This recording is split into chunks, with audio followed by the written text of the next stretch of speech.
Okay. Can we're all set. We're all set. Okay. Okay. Welcome to another episode of Elevated. Woo! We're gonna do a sound check really quick as per usual. Sound is good. Sound is good. Sorry. So, how's everyone doing today? So, welcome again to another episode of Elevated. Gonna be doing a few things today. First, let's talk about this. Woo! Come to America. Okay, I actually like this movie. No surprise there. I like this movie because it was funny. Plain and simple. But there were also a lot of gems as well. Okay, what I really liked was how they showed the unity of ADOS and African people, FBA. I love the ADOS FBA identity was highlighted. One of the best scenes, in my opinion, was the scene where the prince was applying for a job, and he puts the guy interviewing him on blast for his bullshit white privilege. You just have to watch it. I really loved how they highlighted the entrepreneurship. Hell yeah, the ADOS FBA opportunities that only we can access in Africa. So, I'll be clear. That movie was clutch. Eddie Murphy. I mean, there was a lot of like really like good pieces of information that Eddie is known for, man.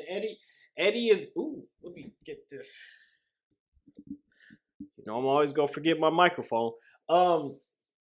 Eddie is known for dropping knowledge, man, and he's known for really getting kind of he's known for like throwing little nuggets at black folks that only black folks are really gonna know. And I'm not talking about just black folks in America, although the movie is about and is created by, let's be honest, African Americans, ADOS, FPO, whatever you want to call us, black folks. The movie is really encompassing of like really the entire diaspora. And what made this one a little different than the first one was the fact that they had like actual Africans, which was pretty funny because they had they had Trevor Noah, they had Blackson in there, they had somebody else, but man, it was there was times he's like, yo, they know what they doing. Like they know what they doing. They know how to show and highlight who we are, who they are, and how we're all kind of the same. But we're not. So that's why I mean, like, I enjoyed the movie. I can't lie. I just watched it today, and I was laughing pretty much the whole time. Yeah. So, but like I said, Eddie's known for dropping gems, man. He's known for it, and I think that's this movie was like, it was like vintage Eddie, because it was like the comedy was like there, but I mean, you know, it was also made for like modern day time, so they, you know, they PG-13 it up, a little, definitely more than. Well, we're not in the 80s anymore, so. But I'm telling you, man, I enjoy Coming to America. I enjoy seeing the cast get back together. The costumes were crazy. I really love how they highlighted the identities. I really did. Like, that was something that was like, that's never really been done at that level on the screen before. So, like, and he had a lot of new talent in there too, which I really appreciated. Which was real. Like, they had those who we know was just like hilarious, killing their roles, and the entrepreneurship, like, man. Also, we gotta talk about the polygamy, man. That was a little bit present. Is this something that is part of our heritage in African has always been? I've talked about this topic in detail in the past. Um, I really have. I did have a problem with the main character. I feel like dude should have bossed up. I want to keep it real. I would have taken Tiana Taylor as and the African Handmaid's Tale, whatever the chick name, as the side. I ain't gonna lie. Fuck out of here. All in all, it was. I mean, Eddie's a king of comedy, man. Salute to Dave Chappelle. But in terms of movie, Eddie is still the man. Wesley Snipes is still the man. The costumes were great. And you know the thing about it that I think that I took away from this movie, I should say, is the diversity of the experiences of the actors, bringing them together and making it authentic. And I think that's what Eddie was capturing, man. Like I said before, Eddie been low key dropping like knowledge for a while, and I appreciate that. So some people are gonna complain about the movie or whatnot, but I think it was a good film, especially for Black folks, especially right now. Something we needed. Was it a perfect film? No. It fell off a little bit in the middle.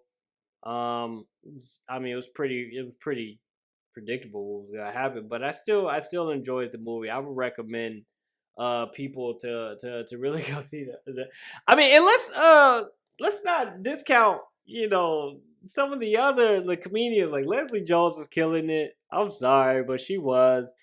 Tiana Taylor look good as hell, bro. Fuck that. Like, yo, listen, straight up, like, she's like, whatever you desire. I'm like, listen, yo, Shump, like, she's mine, yo.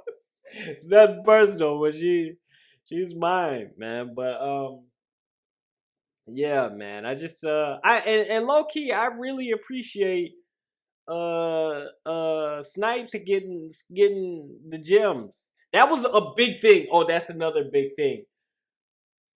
I don't want to give away too many spoilers, but at the beginning, they really push like giving people their roses while they're still alive. That's something that Eddie snuck in there, giving people their roses while they're still alive. Let's appreciate LeBron is a once in a generation player. You know what I mean? So let's appreciate people like LeBron. Let's appreciate Eddie. Let's appreciate, these people ain't gonna be here forever. So let's appreciate them while they're here.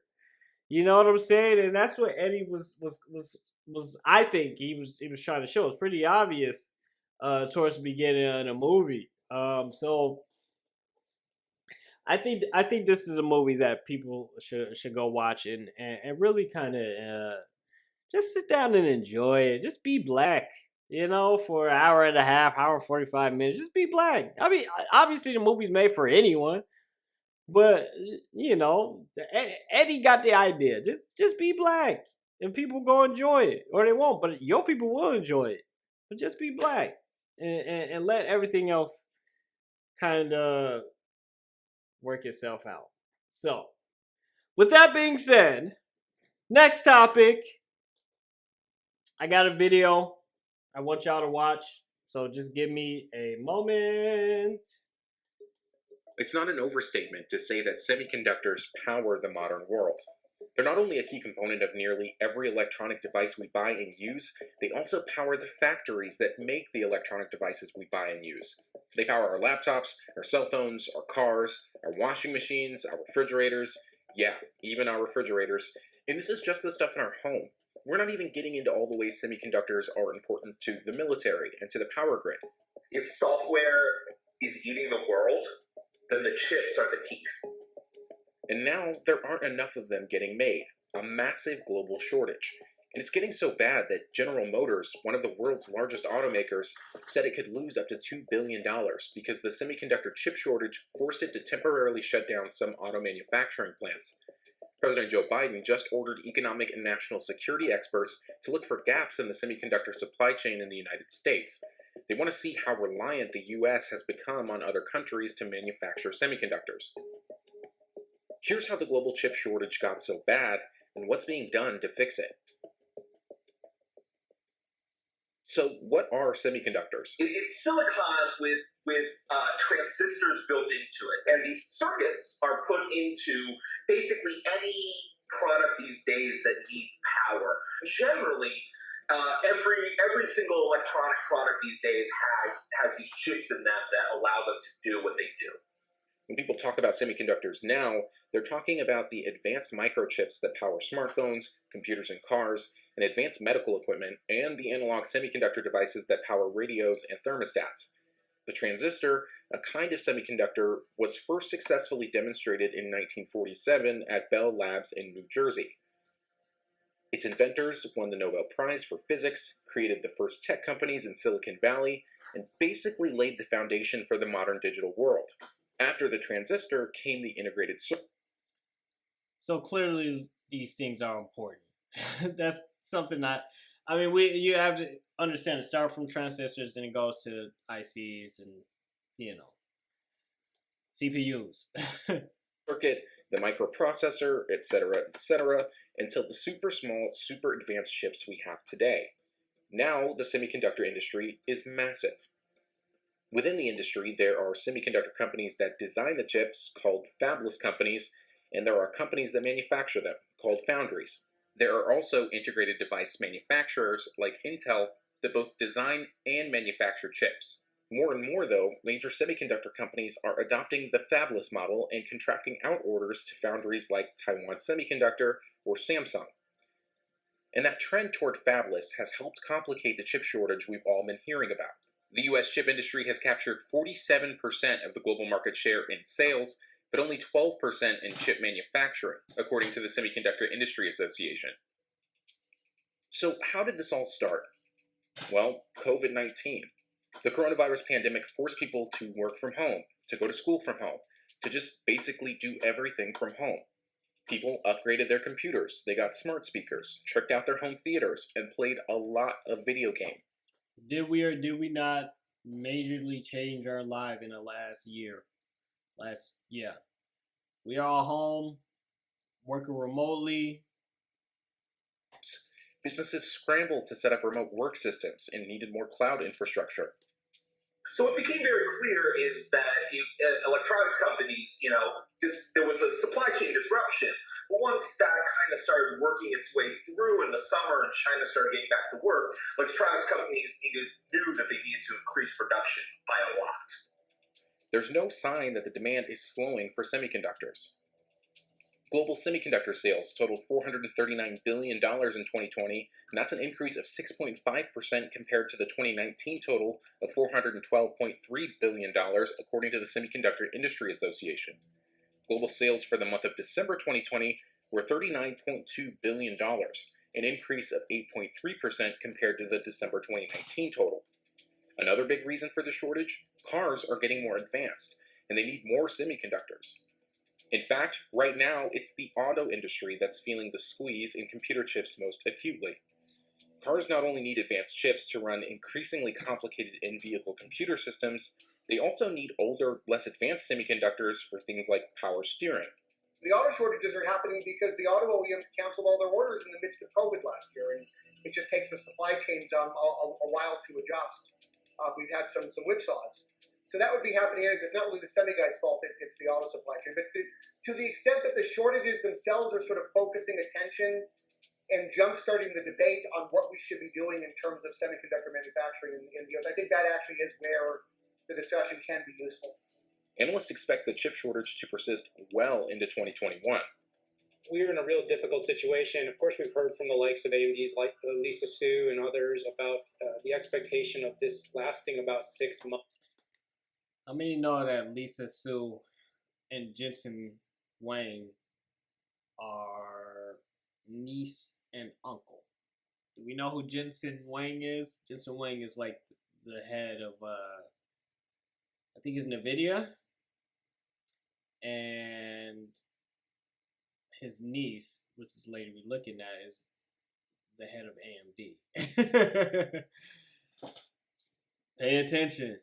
Black folks, pay attention. Months. So 100 days, if her interpretation is right, is going to put us nearly all the way out, well over halfway into that 6-month period. And I really do wonder, are we able to shorten this delay at all with any action that could be taken right now?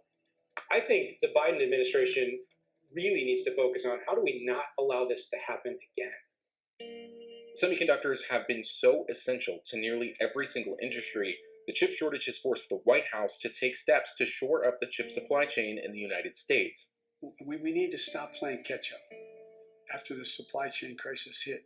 We need to prevent the supply chain crisis from hitting in the first place. And in some cases, building resilience will mean increasing our production of certain types of elements here at home. In others, it means working more closely with our trusted friends and partners, nations that share our values so that our supply chains can't be used against us as leverage. The Biden administration is not going to lump everything together in one giant bundle and then negotiate that geopolitically with China. They're going to look at what's national security, what's economic security. There's a close link between the two. Let's focus on what's more important, most important. You see the Biden administration doing it with the supply chain and with the semiconductor industry. And let's focus on how to address risk, how to have independent testing. But fundamentally, this administration is going to work multilaterally with our allies to try to figure out how do we work all these things together to make sure we're safer. And I'm heartened to see that the United States is going to not just block companies, they're going to make America more competitive in industries such as the semiconductor industry. And that's how we're going to maintain and grow our lead over China in terms of technology innovation. At the semiconductor companies, executives say they'll be able to ramp up production to end the shortfall, but that likely won't happen until later in 2021. After the immediate shortages get resolved, the demand for semiconductors is only supposed to increase. New 5G telecom networks need smartphones with 5G-enabled chips. The so-called Internet of Things will put chips into more and more everyday devices.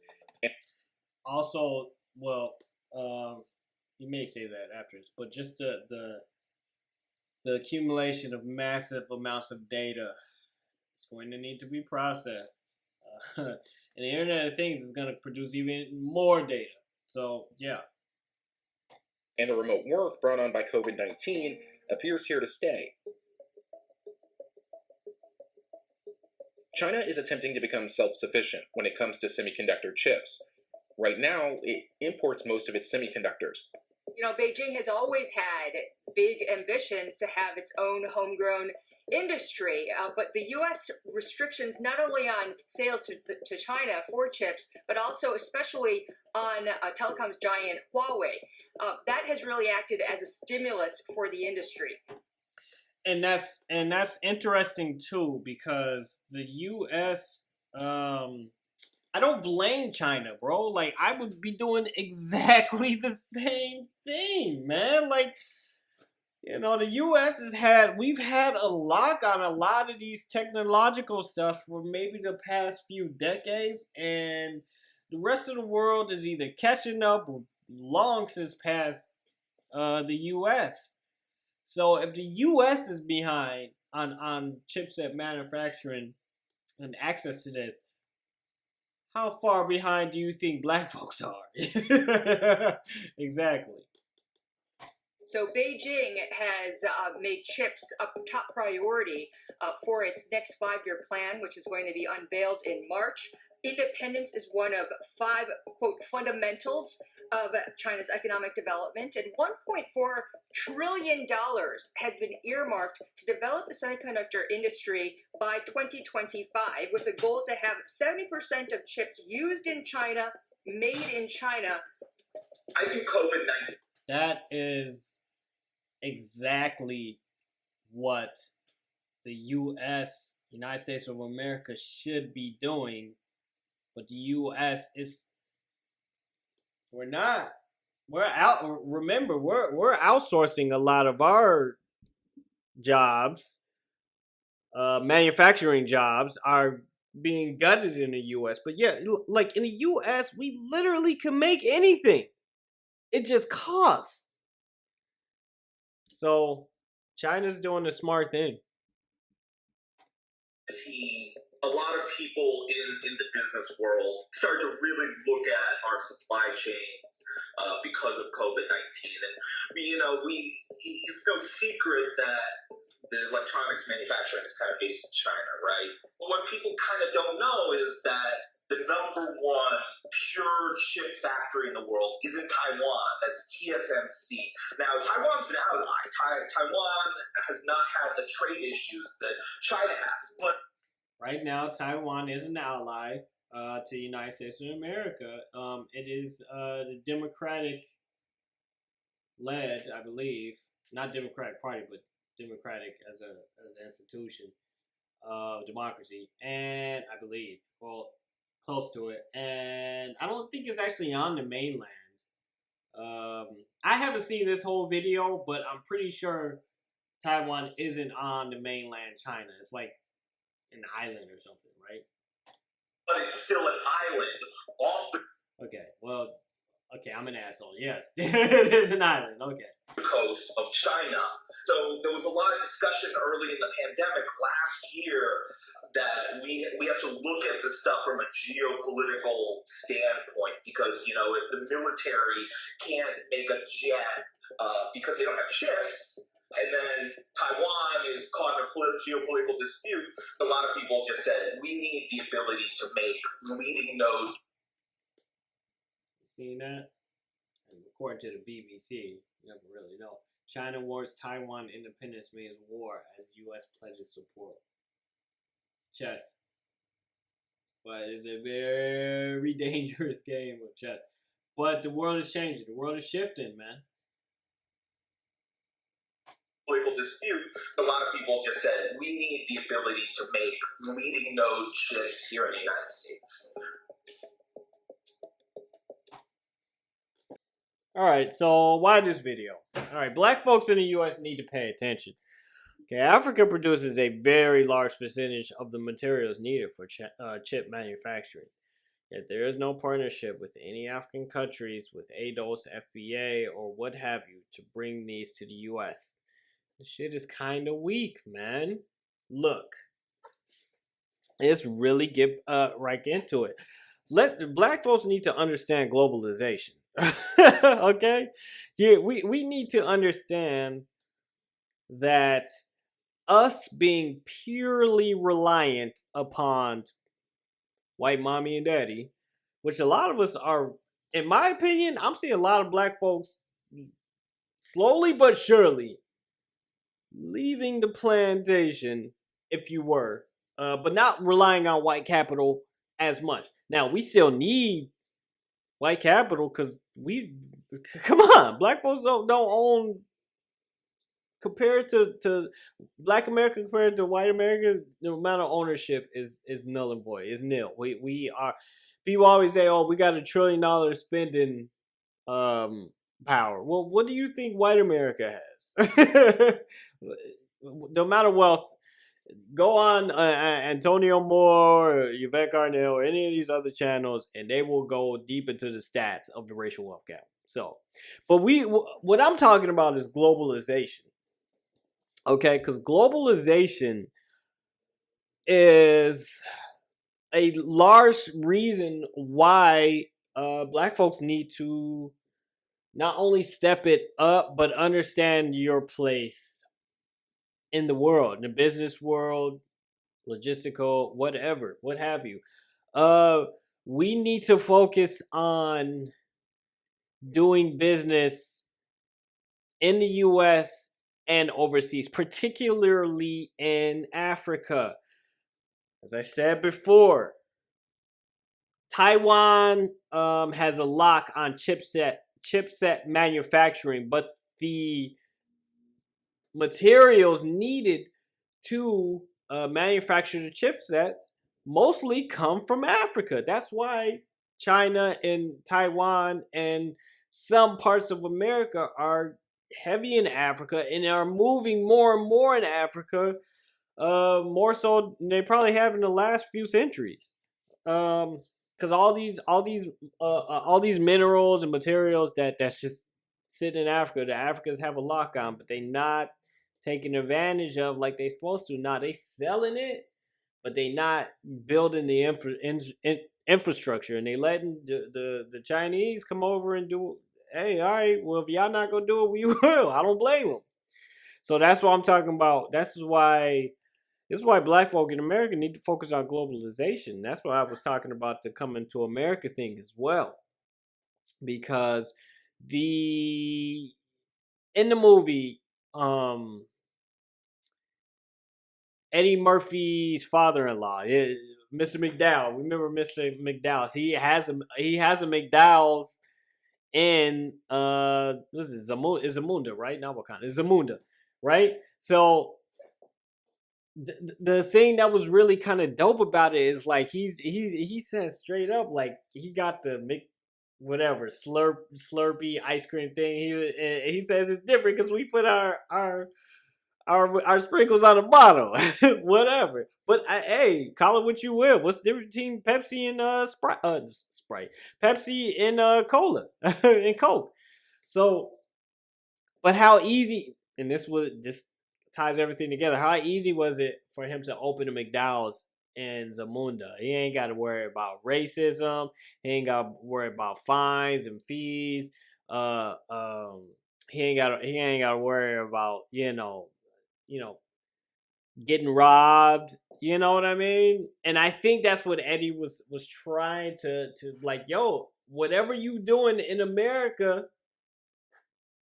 bring that shit to Africa.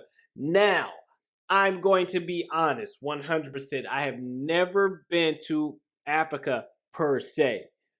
I've been to the Middle East, but what they call the Middle East, which is really Africa. But we're not gonna get into that today. But I've never been to Africa, but lately it's been on my mind. It's like, yo, I do business remotely. I do business with people in Europe, people in China, India. But I really, and I've said this before, I really do want to do business in Africa. And again, going back to globalization, black folks need to start being global entities, and we really need to start. I think if you're going to be that global entity, is you need to start in probably some Western, not Western, Eastern African country. Is it Eastern Africa? That tells you how much I know. I really don't know where to even start, to be honest with you. But I think I'm going to, and yeah, I think a lot of black folks need to start. If we could do our business here, man, in this racist, you want to call it a country, but the business of America. If we could do our business here and struggle and make it, I think that we could start. I'm not saying we need to just up and do the Marcus Garvey and go ahead and, hey, let's, because we still got shit we got to do in America, reparations and, you know what I'm saying? But we need to start branching out into these African countries. I think that's not going to fix all of our problems here in America. Definitely not, but it's definitely going to start getting us there. And that's the reality of globalization, man. You're not competing against Jim Bob or the Pookie and Ray Rays or whatever. You're competing against China. You're competing against Korea. You're competing against Nigeria. You're competing against Brazil. You're competing against Japan, definitely. You're competing against Europe. You're competing against the rest of the world. The rest of the world's a global economy, man. So black folks need to start understanding that if you go be open in these businesses, you need to understand that globalization is a real thing. This is not your parents' America. It's not the 50s or 60s or 70s or really even the 80s or the 90s. This is a real America. So, yes. So I want to talk about that. Next topic. The final topic of today. Finally.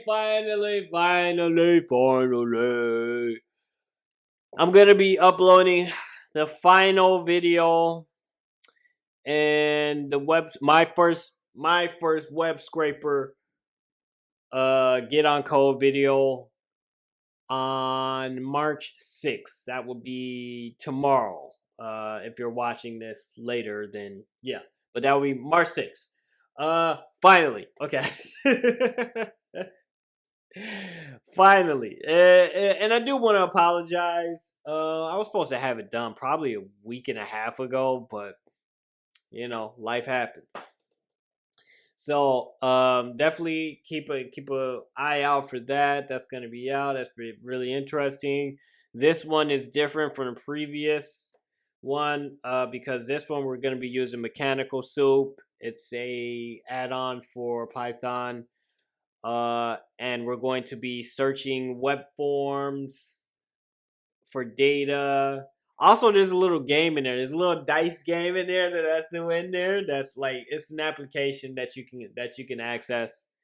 You basically you can roll dice and you can play the game, but it's kind of fun. It's kind of cool, and you get random dice number every time you play the game. So, pay attention to that. But the goal of it is to use Mechanical Soup, search web forms, and a really important aspect is to check for updates periodically on websites that you are scraping. So, for example, when you're doing a data science project, they may want you to scrape a website a few times a day. Okay, so that's what that last part kind of comes into play, and I think that's very important. Data scraping, checking for updates. One very important thing, and I do say this in a video as well about there. Not every website wants you to scrape their data, and it looks a little suspicious if you're scrape all day. It looks like you're trying to do some type of DDoS attack. So just be careful. You know, use this as a tool to really start getting into data science. And the next video will be what is it, March 6th, March 7th, whatever Sunday is. But next video will be about building your first bot. So that one is gonna be fun. It's gonna be Python based. They might have Selenium to use it, so whatever. But I'm busy, so damn it, shit takes time. It takes time, goddammit. Okay, so that's it for today's episode of Elevated. Like, share, subscribe, leave a comment. I would sure love to have some live chat members because I'm kind of talking to myself and hoping someone is going to hear this later, even though I am live right now. So, yeah, man. I said before, like, share, subscribe, leave a comment. Do you agree about the movie? Do you disagree? Do you think that black folks care about globalization enough? Whatever. I don't care. Give me whatever comments you want. So, I appreciate it. This has been another episode of Elevated. I'm your host, the Elevated Engineer.